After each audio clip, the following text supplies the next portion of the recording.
Hello, everybody, and welcome back to Game Over Winnipeg. My name is Lyss, and I am riding solo tonight. I am literally watching the stream right now on my phone. Hello to everybody that's in the chat, just to make sure that my audio freaking works. So once I get that cleared up, just that paranoia out of the way, we're listening, and we'll be good to go and talk about this 4-2 win against the St. Louis Blues. Oh, perfect. We're rolling. We're rocking. We're having a good time. Awesome. I am so excited to be with you here today. This is my first solo show of the year. So I have my water bottle here with me because I know I'm just going to be talking at you for 30 minutes and it's going to be a super fun time. As in regular Game Over tradition, we like to work with the chat at the end of the stream to talk a little bit about, have some questions, some fun discussion. Today, we are going to be pretty active with the chat since I'm all by my lonesome, and I have a really fun game planned for you guys at the end, so please stick around. I think it's going to be a really fun way to keep you guys engaged all the way throughout. So thank you so much again to everyone who's here live watching right now. Thank you everyone who is listening tomorrow morning or anytime after. Let's break down this 4-2 win. Now, we have a couple things that I really want to talk about in this game. Mostly good. So we're going to kind of go through this game in chronological order a little bit and talk about a couple of the really fun pieces. And honestly, I think some of this is going to center around some pretty basic stuff that I'm sure you want to talk about, specifically the goals, the special teams, things like that. So let's talk about it. First, I'll talk a little bit about in the first period. There was nothing in that first period that I found too exciting, anything that I really want to bring to your attention to talk a little bit more about than anything else. But I was listening to the Winnipeg Jets home stream broadcast, as I always do. And, as all of us Jets fans do, we listen to Kevin Sawyer and we listen to Dan Robertson, and sometimes we have questions. And it can't be easy being a play-by-play or color person, so I try not to be too critical. But there was one point that I found really interesting that Kevin Sawyer brought up in the game, which was in the first period. He's talking a little bit about DeMelo, and he started talking a bit about how he's having a really strong offensive start to the year. Why? Why did he say that? Because Dylan DeMelo has points to start off the year. So he's talking about how Dylan DeMelo has had an offensive outburst or whatever like that. And I was thinking about it a little bit, and I was thinking about how this Winnipeg Jets team, we don't always like the way they cycle the puck back to their defensemen if their defensemen are just taking flub point shots and there's no one to kind of crash that net and bang in those inevitable rebounds and stuff like that. But I find that Dylan DeMelo has been a really good exit pass defenseman for pretty much his entire time here, and I find that his transition into the offense has been something that isn't really spoken about as much because it's kind of hard to talk, when there's a goal going on or when there's something like that. It's easier to focus in on that and talk about the specifics of the goal, the mechanics of the player shooting the puck, the passes that led up to it, but just general transitions, exits, entries are difficult to sort of talk about as isolated events. But I feel like it's the kind of thing that it's really important to understand that these Winnipeg Jets defensemen have been doing some really good things kind of throughout their tenure here. Josh Morrissey has been really good at that as well. And I think it's important not to just be Dylan DeMelo has had a really good 5 games and ignore the fact that he's been good for a couple of years. And I thought players like him and Josh Morrissey looked quite excellent tonight, specifically in the second period. So that first period, I don't know if anyone who's listening here in the chat has anything that they want to bring up from that first period other than the fact that we knew Connor Hellebuyck was looking good to start off the night. We knew that the fourth line looked like it had some energy. But I want to talk about the second period. I really want to talk about the second period. So I was just doing a quick little skim of natural stat trick before I jumped on here, just so that confirmation bias is always really important. And guys, the Winnipeg Jets were rocking a 77 Corsi for percentage in that second period. 77. Now, a team with a team dominating looks like, a 58. A 58, a 59, a 60 is dominant performance. If a player is exhibiting those kinds of numbers, if a team is exhibiting those kinds of numbers, that 77 is unheard of. Obviously, small sample, it was only 20 minutes, but comparatively to the rest of the game, the Jets were rocking at 50, give or take 5-10%, whatever. But a 77% in that second period is absolutely bonkers. So let's talk about these goals, okay? Before we start, if anyone wants to drop what their favorite goal of the night was in the chat, I'd be more than happy to see what everyone's favorites are, because I definitely have one, and we're going to start with it. We're going to talk about the Dave Gustafsson goal to start. So I was actually drawing some things out because that 22-second gap between those two goals I found was very enlightening, and it was really nice to watch, and I had my PVR set up and I was going back and forth, and I see someone in the chat is not too keen on my Corsi, but holy smokes, the puck possession in that second period, you have to bring it up to a certain extent. It was unbelievable. So let's talk about the possession, how that led to that first goal. So that goal was an absolute, like, it reminds me of Evander Kane back in the day. Remember when he used to make those behind the back passes, and like maybe one in like 14 times it would turn into like the coolest assist you'd ever seen, but most of the time it would turn into like a turnover? When Cole Perfetti started passing like that in the NHL, I was like, it was giving flashbacks of Evander Kane, but it turns over like 1 in 14 times as opposed to being nice every 1 in 14 times. So that nice little behind the back pass to David Gustafsson coming in was, chef's kiss. So beautiful. And, you know, it's the right play to make when you have the player with the possession kind of behind the goal line there. And the goalie is tucked a little bit more towards the post because you don't really know what the player's going to do with it. The defenseman's collapsing a little bit. And then in comes Gus off the bench, right, down the middle, and he's that flyaway there. And there's not a forward that's jumping in on him to sort of catch that. Pass it right through the seam. Shoot the puck, especially on the far side. I can't remember specifically where the puck went in the net on that goal, but when Binnington is tucked up tight to the post like that, like, there's definitely some open space. So he comes in, shoots it. It was absolutely perfect. I couldn't have scripted a better goal. Super happy for Gus. That was his first goal in 4 years. Absolutely so thrilled for him. Everyone knows that I am a massive David Gustafsson fan. I just want that player to do well so badly. When they showed in the interview, when they were talking to him in the intermission, they said that he hadn't scored since 2019. It was only 50 games. Between 2019 and now, only 50 games. That's what? 4 years, so 4 seasons. So it's like, I guess if you take out a COVID year and the half season, like, that's still, like, in a season, like, 300 games. Like, that's 300 games and he's played 50. Like, just this poor guy with his injuries and just with going back and forth between the AHL and the NHL, like, you feel for the kid. So nice to get the monkey off the back. Nice to see him smiling in that interview, talking about some really specific stuff that his team wanted to do better in the third period and what they really liked about what switched between the first and second. Thought it was a super awesome, you know, little interview. I always like when they have tidbits that actually kind of make sense and aren't just, pucks in deep. I know that's such a cliche, but they do say that all the time, right? So it was really nice for Gus, and I thought it was a perfect goal. I thought he had a perfect read on the situation. And then 22 seconds later, what happens? Hold on. I need a sip of water because I'm really fired up about this. So the same thing happens on the other flank. It wasn't an off the change chance at the same way, but Adam Lowry is tucked down by the goal line. The goalie is pulled to the post. No one's on Mason Appleton. You pop the puck up. He comes in. The defenseman and the forward haven't collapsed properly, and there's that wide open space. Snipe. Mason Appleton snipe. Now, this player, we've been pretty hard on him for a couple games now. I keep saying these things like it's, like the Jets have played 5 games this season, but it's been enough for us to know that Mason Appleton does not necessarily belong on that line. So having Alex Iafallo bumped up on their last game was super awesome. I'm super pleased to see him getting up there, and I really liked a lot of his game. I'm not going to talk too much about him tonight because I honestly feel like for the most part we've kind of not beaten a dead horse, because that sounds like it's a bad thing, but it's not, because he's just been fabulous. But Mason Appleton being dropped back down to that third line at the end of the day is probably the right call, especially for the time being, while they have Nemesnikov pulled up to that second line and moving some things around in Velarde's absence. Nonetheless, we have the Nino Rider. I guess we could call him that. The Nino Niederreiter, Adam Lowry, Mason Appleton line. And Mason Appleton, when he was playing with Kyle Connor and Mark Scheifele,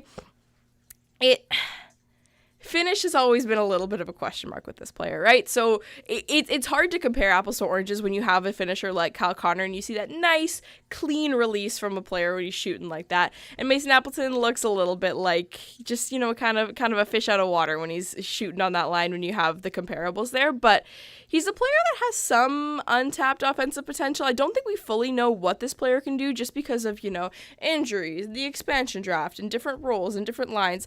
I still don't feel like like I have like a perfect read of Mason Appleton as a player. So seeing that nice little snipe from him was definitely encouraging, to say the least.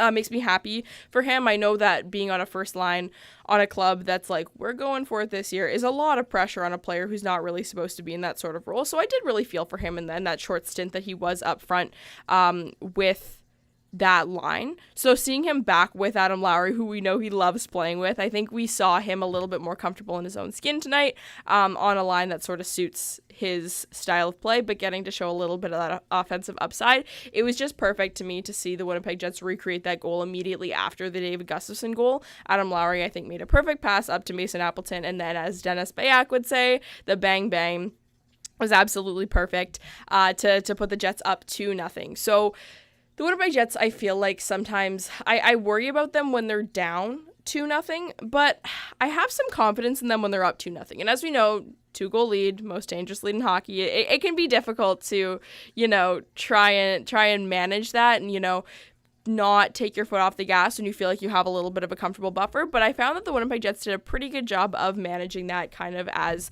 they went throughout the rest of the period. I thought they were just really strong kind of across the board, and their 5-on-5 possession was really good. Obviously, that 77% Corsi number, you don't have to see that number to know how good that possession was. But one thing that was driving me absolutely crazy about it, we weren't going to have a love fest for the Winnipeg Jets for a whole episode, me, was why can't they pass like that on the power play? I swear, the puck movement that they had going on in that offensive zone at 5-on-5 was absolutely fantastic. They were so dynamic and they were moving around, and I was just so pleased to see a lot of players that I don't always consider to be fantastic passers making really nice passes. So it was just very exciting to see that. And then they would draw a penalty, congrats, good for them, and all of a sudden they're at 5-on-4, which is supposed to be a fantastic advantage, and they become statues. And they overpass the puck, and they shoot 6 feet away from the side of the net, and they cycle the puck back up to the defenseman, and he just pushes it back down to someone on the side. Like, it was just the same old, even when they had all this momentum build up, when they had even less space to work with, and they were passing the puck, moving the puck so beautifully at 5-on-5 in that second period. And those power plays ruined it for me. I don't know what is wrong with this Winnipeg Jets power play. I don't understand why it's so like, it reminds me of, like, I don't know, like a really awkward boyfriend going to meet his girlfriend's family for the first time at family dinner, just like standing there so rigid, like so uncomfortable, just feeling very out of place. They're capable of doing all those things. They're capable of going through the motions. They're capable of using those same players to move the puck. We saw it literally at 5-on-5, 30 seconds before those power plays, and they'd come out at 5-on-4. The defense on the St. Louis Blues collapse a little bit into the middle, and they have all this extra space on the perimeter, and they can't do anything. And I don't want to speak too much specifically to the Jets penalty kill, because one thing about me is I'm always going to be honest with you guys. I'm always going to be honest that I am not a perfect analyst when it comes to hockey whatsoever. I'm not a very good judge of a team's penalty killing abilities, if I'm being honest with you. I find that when I watch the Jets, I don't exactly know what their proper structure is when they're supposed to be killing penalties, and I rewound the power play goal that the St. Louis Blues scored, and I watched it like 8 times, like watching the different defensemen and what they were doing, and who is pulled where and who is supposed to have the check. And that Brendan Dillon one where he's pulled to the front, you got 2 guys in on you, it's who are you supposed to take care of, and that's how a penalty kill works, right? There are more men out there for a reason. But the Winnipeg Jets power play, I feel like I can speak to very confidently and say, what the hell are they doing? Like, what is going on? And I see that people in the chat are saying, they're too predictable with their movements. I 100% agreed. We see that goaltenders will cheat to Kyle Connor, and they'll cheat to Mark Scheifele. And, these players, you have Nikolai Ehlers out there on a unit, and you think you're going to get a little bit more excitement, a little bit more unpredictability. But a lot of players, have trouble playing with Nikolai Ehlers because he is just that unpredictable. But when he's on, he's on. And people were saying this earlier in the chat before the stream even really started, was that he hasn't been on to start the season. So even him coming in with his clean entries and all those kinds of things, it hasn't been doing it for this team, and it's made their power play look even worse than it's supposed to be. And St. Louis, at least from sort of my take, looked like it was very much playing the high forward, 3 men at the back. So they had 3 guys along the blue line when the Jets were trying to break in, as opposed to 2 and 2. They're playing 1 and 3. And it's easy enough to get through that one player. He's just for the flyaways and all those kinds of things. But the Winnipeg Jets struggled to get through those 3 men along the blue line, so they can't even gain possession, never mind when they actually have possession, what to do to pass the puck. So I think in a situation like this, and again, this is me just kind of from watching, rewinding these goals a couple times and rewinding these poor power plays to try and see what's going on with this team. I watched them come in on those 3 men along the blue line, and I think, the best sort of course of action is to have a Nikolai Ehlers type, a Nikolai Ehlers-esque player who can come in from the blue line down one of the flanks, up the middle, whatever, get as much room as possible through the inside and drag those 3 guys from the blue line back with him, and then pass a puck up to a flyer coming in behind him, because this team, they try to pass it along that blue line, but when there are 3 guys stopped right there, it makes it really difficult to get any space to make a proper pass. So I really don't know what this team thinks they're doing, constantly just ramming right into that wall of 3 guys along the blue line. But I don't know. I think this power play just needs to sort of figure out from the entry perspective, and also once they're set up, their goals, the Kyle Connor goal and all those, they come from quick, not so set plays. At 5-on-4, I think the Winnipeg Jets get too worried about being static and being, following a playbook when it comes to 5-on-4. When they're quick off the face-off and they make a quick draw, do a quick little play, it always seems to look better than when they're trying to set up too much and overthink it too much. So if I had to say one thing in this game that I just was not a massive fan of, it was definitely the Jets' power play, when they were doing so many things so well, and then the power play just kind of killed a little bit of the momentum, and then their penalty kill, as always, is not necessarily, up to the standards of what we want it to be, and leaving Connor Hellebuyck out to dry a little bit, and then Robert Thomas gets the goal, and all of a sudden we're back to 2-1, and it's a little bit tough. But I just want to talk lastly about the Kyle Connor goal, because we are having a Winnipeg Jets love fest, all things considered. And then we'll get into the game that I promised you guys. So I see we have some active people in the chat. Julian, Nick, thank you guys, everyone, for being here live in the chat. I hope you guys are prepared to play this game, because it requires your participation very heavily. So on the Kyle Connor goal, Jordan Binnington, I think, is the one who's at fault here, just the way that he cheated the wrong player a little bit. Mark Scheifele, all the credit to him. I liked the way that he was positioned right nicely in front of the net like that, and Kyle Connor's coming in on the side, and it's the worst of both worlds for Jordan Binnington, wondering which one he has to commit to, and Kyle Connor on his off wall just finds a seam and picks a perfect corner on that goal to sort of seal the deal for the Jets. Obviously, coming in with that late goal from St. Louis kind of put the Jets on edge a little bit, but Morgan Barron, good for him for getting on the score sheet with that empty net goal to wrap up a 4-2 win against a division opponent. So all things considered, pretty pleased with the Winnipeg Jets performance tonight. I'm just having a love fest over that second period. I think they were so fantastic, and it makes me feel very optimistic about this team. There were 15 other games on the docket tonight, though. So every single Winnipeg Jets opponent, or rival, within the division was, playing tonight. There's still lots of games going on. Because of this game, I wasn't able to watch any of that Frozen Frenzy. I didn't go through the effort of trying to, pirate it or anything like that, especially since I had to watch this movie. Good Lord. I've been talking to myself for 20 minutes, so you have to give me some credit. I was watching this game. I couldn't just watch the whole Frozen Frenzy, but if anyone here is in the chat who watched it, let me know how it went, because I'm very, very curious. I saw some really good feedback on Twitter. I saw a couple screenshots. It looked really fantastic. I bet you got a couple of really nice highlight reel Jets goals on there, so hopefully some out-of-market people got to see, what the big Gus bus is all about.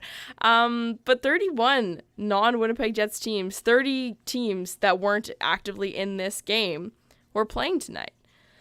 So that brings us to our game. 30 teams, 15 other games.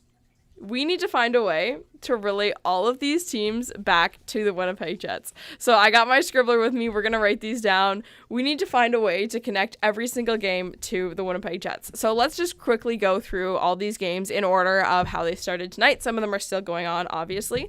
But first game of the night was Toronto versus Washington. Then we had New Jersey and Montreal, Seattle and Detroit, Vancouver and Nashville, Anaheim and Columbus, Dallas and Pittsburgh, Boston and Chicago, New York and Calgary, Buffalo and Ottawa, San Jose and Florida, Arizona and LA, Carolina and Tampa, Colorado and the Islanders, Edmonton and Minnesota, and then Philly and Vegas. So we got to go through and find a way to connect something in these games to the Winnipeg Jets, not to the province of Manitoba. We can't just go into Vegas and be like, oh, like Brett Howden or Mark Stone or something like that. Like, no, we got to find a way to connect all of these teams to the Winnipeg Jets. So I'm going to need your help on this one. So start thinking about where some of these teams connect to the Winnipeg Jets. I have a couple of ideas off the top of my head. So very obviously, the game that almost didn't happen was the... Who did they even play? This was the Anaheim and Columbus game. So Patrick Laine was not playing tonight because of that elbow to the head from Rasmus Andersson. So Patrick Laine is out. However, Jack Roslovic got a point tonight. So that's how we can connect the Anaheim-Columbus game back to the Winnipeg Jets. 2015 first rounder Jack Roslovic was playing in that game tonight. He was part of that Patrick Laine Pierre Luc Dubois trade. No remnants of that on the Winnipeg Jets right now. But yeah, so let's keep going into the chat here. So we got one game. I got that one off the books. I got you guys started. We got one here. I like Julian's comment here that it's the sports and how do we make it about the Leafs. That's 100% what I'm doing. You guys need to channel your inner Alyssa and be like, how do we make this about the Winnipeg Jets? So I love it. All right, we got a comment in the chat here. It says Habs. There's the obvious Armia one, although last I remember he was waived. Well, whether he was or wasn't, we got the Habs game. Jonathan Kovacevic played tonight. Last I checked, he was a rockin' -2. I was only looking at the score. I couldn't find any real stats. I wasn't looking that hard. Jonathan Kovacevic is rocking in this one tonight. So we got the New Jersey and Montreal game off the charts, off the board, off the whatever. Because Jonathan Kovacevic, former Winnipeg Jet, former Manitoba Moose, put on waivers by the Winnipeg Jets, claimed and now beloved by the Montreal Canadiens, was playing in that game. So we have 2 games crossed off of our list.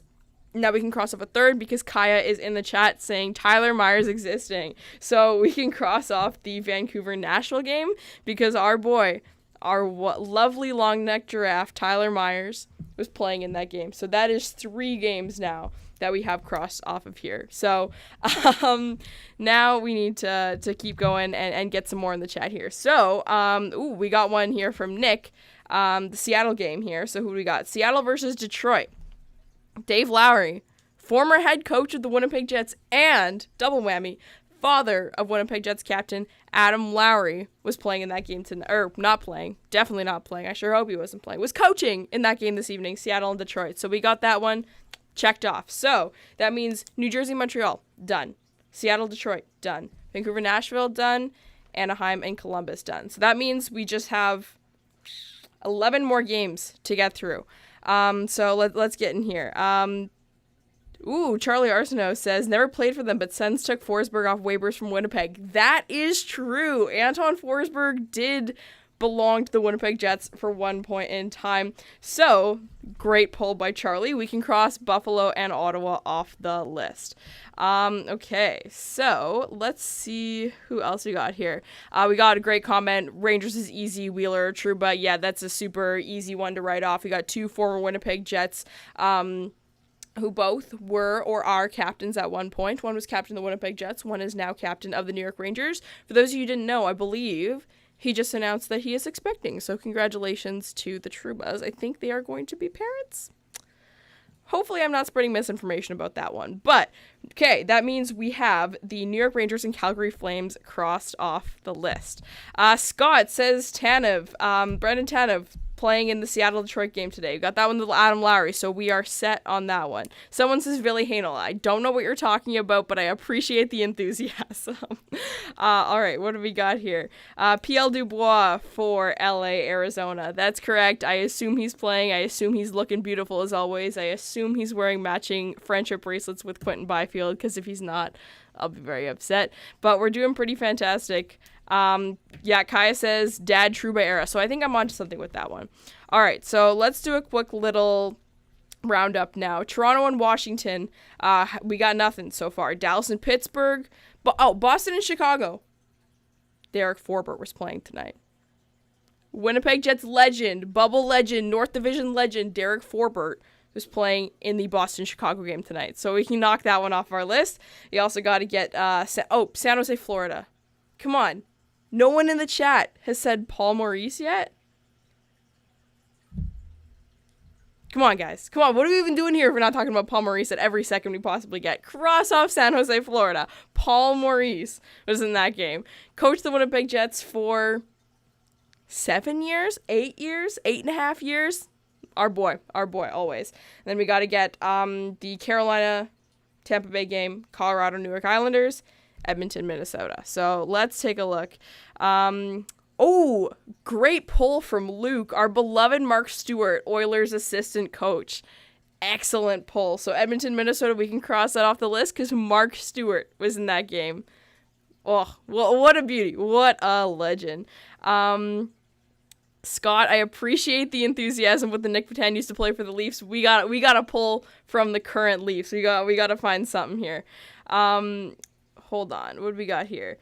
Philadelphia, Vegas. No, Manitoba players don't count. We have to relate this back to the Winnipeg Jets.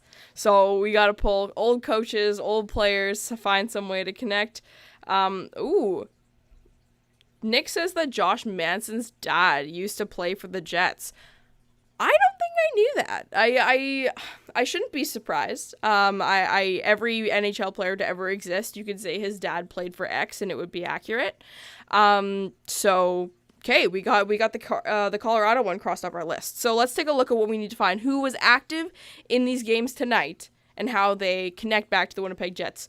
So Toronto and Washington, we got to find someone from them. Dallas and Pittsburgh, we got to find something for them. And then Carolina and Tampa Bay. Actually, Carolina and Tampa Bay. Was Brendan Lemieux playing tonight? I bet you Brendan Lemieux is playing tonight. If Brendan Lemieux is playing tonight, we have found a way to connect Carolina and Tampa Bay to the Winnipeg Jets. Scott in the chat is asking if Esamon is still on the Bolts. I want to say he might be on the Bolts. I don't know. I don't know if he's a waivers boy. He was with the Sharks for a bit. He's with the Bolts. Regardless, I got the Brendan Lemieux name pull, so we are rocking on that one. Now we really just got to hone in on the Dallas and Pittsburgh and the Toronto, Washington. So what can we do? There's got to be a way to connect the Toronto Maple Leafs to the Winnipeg Jets. There's got to be someone who's active tonight, maybe a junior teammate or something like that, and then Dallas and Pittsburgh.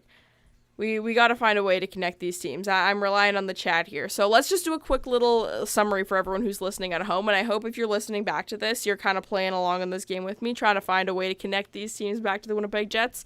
But in the New Jersey Devils-Montreal game tonight, we had Jonathan Kovacevic playing, former Winnipeg Jet. Seattle and Dallas, one of the coaches was former head coach of the Winnipeg Jets, Dave Lowry. Vancouver and Nashville, Tyler Myers was Tyler Myersing, so we can always connect that one.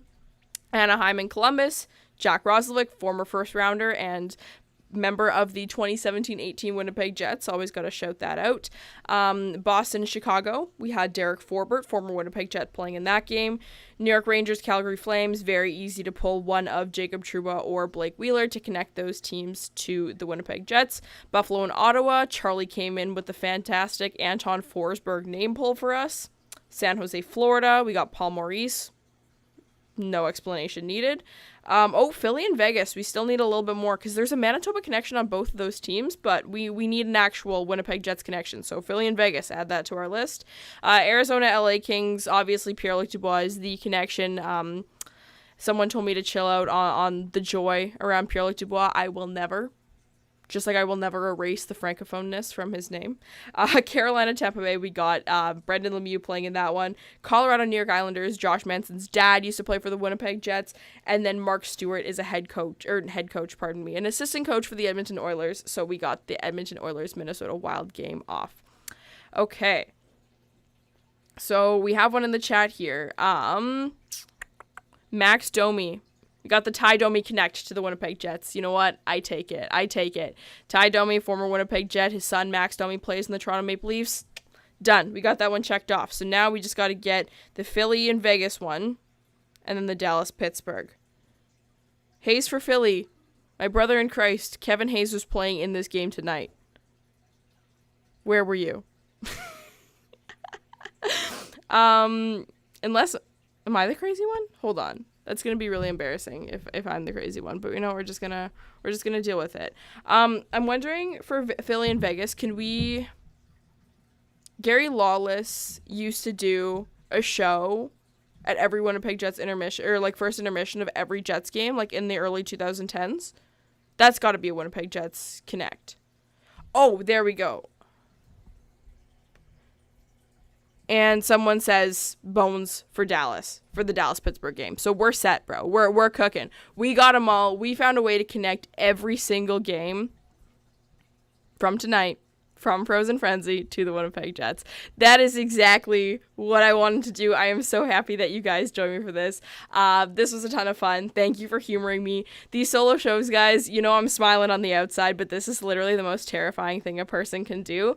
I've been talking nonstop for 30 minutes, so I think we're going to call it here. This 4-2 win of the Winnipeg Jets over the St. Louis Blues was a fun one to watch tonight. I was worried a Tuesday night game against the St. Louis Blues was going to be a snoozer, but I was quite pleased. It's always a good game when the Winnipeg Jets can wear their heritage blues. Amazing work in support of the Toba Center tonight. Really pleased to see all of the work that the Jets and Adam Lowry are doing in the community to help children that really need it in our province and in our city that we love so much. So it was really nice to see them highlight the Toba Center.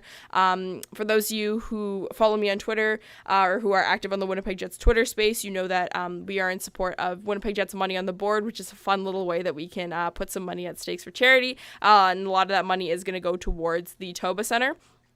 So make sure you check that out, Winnipeg Jets Money on the Board, for how you can support some awesome community initiatives that are connected to the Winnipeg Jets and to hockey.